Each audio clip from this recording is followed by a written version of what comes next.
Hello and welcome back to my YouTube channel, Araba Elevate. If this is your first time here on this channel, I do share any and everything that has helped you with this step further in life. I know I have been MIA for some time and I want to apologize. The Ghanaian weather has not been really, what do you call it, favorable, or it has not been in my favor. Okay, so yeah, so the sun is up and it's going down, but then we are gonna shoot. We are gonna film. Okay, so yeah, welcome back to my YouTube channel, and this video is actually inspired by something that happened to me some time ago in high school. I was sitting in my office and I don't know what prompted my thoughts or these thoughts, but it just came and I was like, oh my gosh, I need to make a video on this. I wanted to share it, and it's a video that we can, what do you call it, this video is a video that we can actually learn a lot from, or this story that I'm about to tell you is something that we can actually learn very valuable lessons from. So anyways, without further ado, let's just hop right into today's video. So some time back in high school, when I was in Form 2, I don't know how to translate that into foreign grades or whatever, but when I was in Form 2 in high school, it was about the time where the Form 3s were about to go right Wasi, and they were about to leave us. And yeah, so people were, what do you call it, were buying forms to occupy positions, executive roles in clubs and stuff. And that is around the time where we are now going to, like, we are about to re-elect a new governing body for the school, basically professorship. Okay, so I called my mom one time and I told her that, oh, this is what happened, it's happening in the school. It's just like, oh, she told me something, but I don't want to say it on here. She told me something. She was like, I should go for it. So I was like, oh my gosh, I actually cried on the phone, because if you know me, like, I don't like being the center of attention. Like, I really don't like it.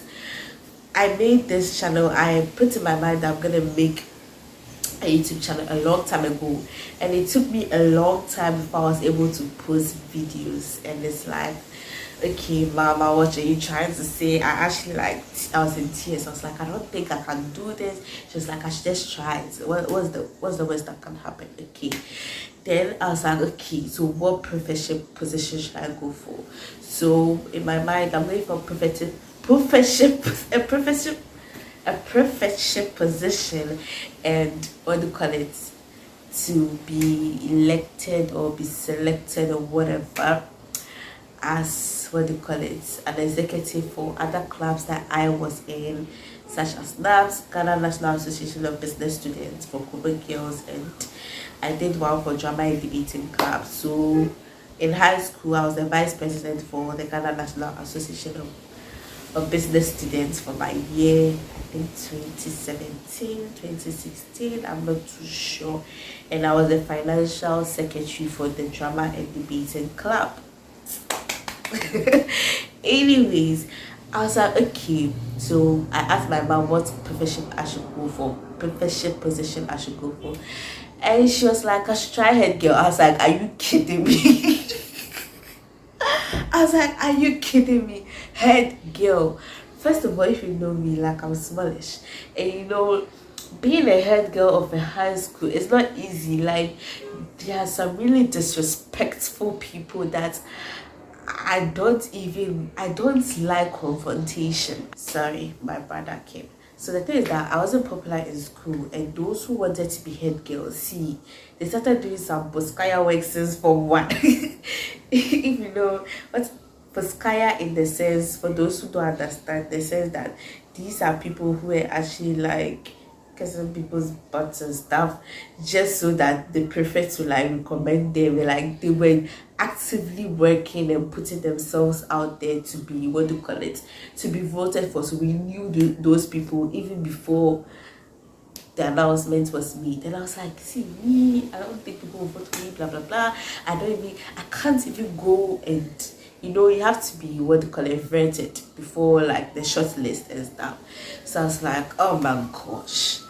But then I took courage I went to pick the forms and everything, and I filled it, and I went for the audition or to be vetted, whatever. Yes, I went to be vetted. Oh my god, very stressful. Oh god, the way my heart was beating. I was the first because of my surname. I was the first. So yeah, so I went, and gosh, that was one of the most scariest things I've ever done in my life. Okay, to be in front of, like, what do you call it, assistant headmistress, domestics, and some really teachers, okay, in the school. But then, to my surprise, I was actually shortlisted. So it was like to 5 girls. Out of 5, 3 will be selected, or 3 will be elected, whatever. They have the head girl, assist 1, assist 2. Okay, I was like, wait, what? So because I didn't have confidence in myself, when I went there, I thought the audition I had blew it. Like, I thought I was even going to get shortlisted, okay. But some people, on the other hand, they had faith. They were writing their manifestos, and me, I didn't even care to write any manifesto, because in my mind, I am not going to get in, okay. But lo and behold, whatever, I actually got in, to my surprise. But it's like, wait, what? I don't have a manifesto. It's like they told me I got in the morning, in the afternoon, you are going to read your manifesto. I was like, crap. Come and see me. I didn't think I'll actually get shortlisted, and come and see me. Like, I was really shaking, trying to put down a manifesto. And to be honest, I really don't work well under pressure. I'm just being honest. So I like to plan out things and execute them to my fullest of abilities or whatever. So I was just trying to write down a manifesto, and as God will have it, there was somebody also in my class who was vying for the same position or something like that, whatever you call it, head girl. And this is one of the nicest things. I think this is the nicest thing, I don't know how to say, somebody has ever done for me, that the person is not a family member and the person wasn't obligated to do so. Like, so I'm gonna mention her name because I'm very grateful to her. The day that the thought came to my mind, I went to thank her again. So her name is Hannah, right? Hannah was also going for the profession. Unfortunately, she wasn't shortlisted. But Hannah she had faith. I don't even know how she had faith, and she was almost done with the manifesto. It was just left to the conclusion or something like that. And Hannah came over to me whilst I was struggling, and she came to give her manifesto to me. And she was saying that, where was I? I keep getting interrupted. But then Hannah came, and she came to give her manifesto to me. And Hannah was like, I think something along the lines that God knew, something like, what do you call it? Something about she knowing that God wanted her to write it for somebody and stuff. Like, I could see, what do you call it? It was so hard for her. I could see how hard it was for her in her eyes.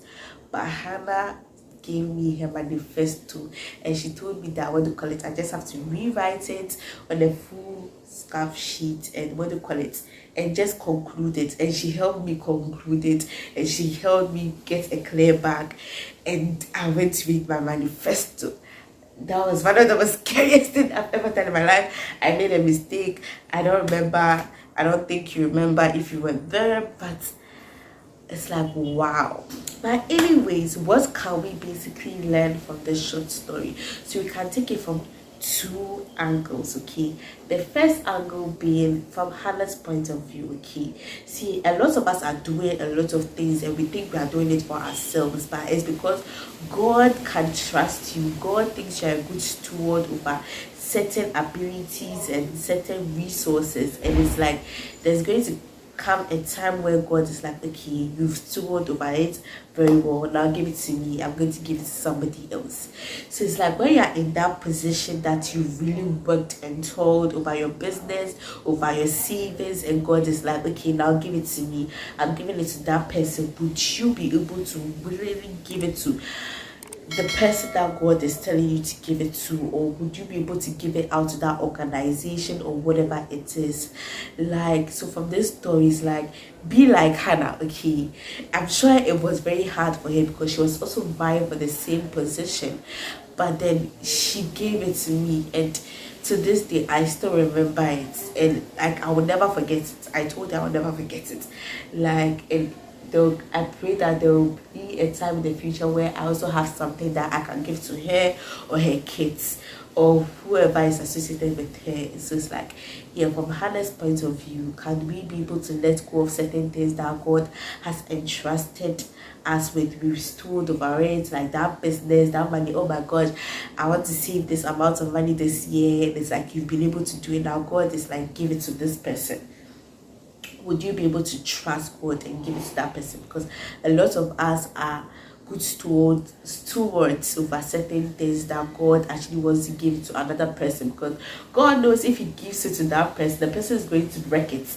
But you, my daughter, my son, I know you are going to steward over this gift and these resources very well, so please steward over them, but then I'll need you to give it to me back so I can give it to somebody else who is going to help their family and their ministry and stuff. And that in itself is a blessing for God to be able to trust Hannah to write my manifesto. That means God really saw that Hannah is like a good steward, and Hannah is going to do justice by that manifesto, and she did. And she did. Hannah, thank you so much. Like, I really appreciate you, and I'll never forget. And you, if you're an Araba in this story, is just to trust God that there are certain things you can't do, and there are certain abilities that you feel like you can't do, or certain resources you don't have, but still trust God, because God will definitely bring a Hannah into your life, like he brought a Hannah into my life. I don't know, this video is getting long, but I don't know if you get what I'm trying to say. So if you're an Araba in this story, just trust God that God will bring divine helpers and people into your life to help you. Okay, so Hannah or Araba or whatever. And the thing too is that at some point in time of your life you be a Hannah, and at some point in time of your life you be an Araba. So this video is just to help you see that at any point in time of your life, this should be a video that should motivate you to actually go out and do the work of God. Thank you all for watching. If this is your first time here, please consider subscribing. Please give this a thumbs up and comment down below. Let me know what season you're in. Are you in season Hannah or season Araba, or you're in both? So yes, thank you all for watching, and I will see you in my next video. Bye.